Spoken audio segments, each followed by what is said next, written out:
really get into the market. Let's increase the first-time homebuyers incentive from 5 to 10% to 50% so that they can actually get in and then they can buy back their equity over time or sell it back to the government when they sell their house. So I'm putting forward a bold, ambitious plan on housing that is actually going to solve the housing crisis. The Liberal Party has fucked over Canada for the last 10 years. Sorry? For people that are supporting the other candidates, why should you be a second pick on their ballot? Yeah, well, first of all, I hope you choose me as your first choice, but you know, I am very excited to be in this race, and I am putting forward bold ideas for our country, and I'm somebody who can bring a different demographic along. You know, last night in the English debate, there was a question about why young people have left the party. Well, the issues that we were talking about, yeah, young people care about them, but we weren't talking about many of the issues that are on the minds of young people right now. We came into office in 2015 because we harnessed that potential for Canada.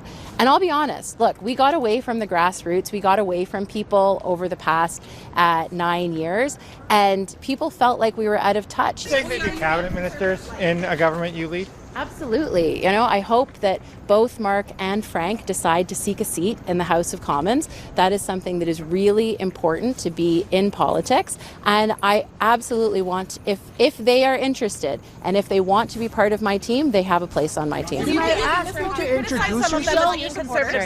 Will you be telling your supporters to pick a specific second or third choice? And will you be making any deals with other candidates? Nope. My supporters it's up to them to decide who they will support. But what I want to say to Liberals today is that after the performance of the past 2 days, I think they know in their hearts who did the best and who is best placed to defend Liberal values and who is best placed to lead our party into the next election.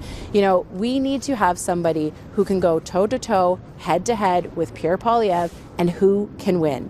Debates matter, elections matter, and I know that I'm the leader that can win us the next election. You criticized some of your colleagues as being conservative light. Who were you talking about? Was it Mark Carney? Was it Chrystia Freeland? What I was saying is that now is not the time for us to play it safe as Liberals. We should be proud of our record and our accomplishments, but we also need to understand where we need to do things differently. But using Pierre Poilievre's language, talking Canada down, putting forward ideas that quite frankly aren't going to help, you know, every single Canadian or the most vulnerable is not who we are as Liberals. I'm saying to our party members, talking Canada down, putting forward ideas that quite frankly aren't going to help, you know, every single Canadian or the most vulnerable is not who we are as Liberals. I'm saying to our party members, what I am saying to Liberals is that now is the time for us to be grounded in who we are as Liberals and not to be conservative light, but to be proud of who we are and to put forward a plan and a vision that is a Liberal one. But who were you talking about? Were you talking about Mark Carney, who's using the same conservative language as Pierre Poilievre? I think if you listen to the debate, you will hear that there were a number of my colleagues who were using some of the same language and some of the same ideas as Pierre Poilievre. And quite frankly, Pierre Poilievre does not have a positive vision for this country. The ideas he's putting forward are not going to help Canadians. And Pierre Poilievre is not who we should be trying to emulate as Liberals or as Canadians. We don't need a Timbit Trump up here. What we need is someone who's actually going to stand up and fight for Canada. Some of your opponents, especially on housing, are mirroring Pierre Poilievre's policies. The GST, no GST on new housing, other things like that. Is that what you're talking about when you're saying they're mirroring his policies? That's one of the things, right? But so the no GST on new housing, that's not going to help low-income Canadians who are struggling to pay rent or even get into housing. That's not going to help end homelessness. That's not going to help build millions of new homes in a quick way.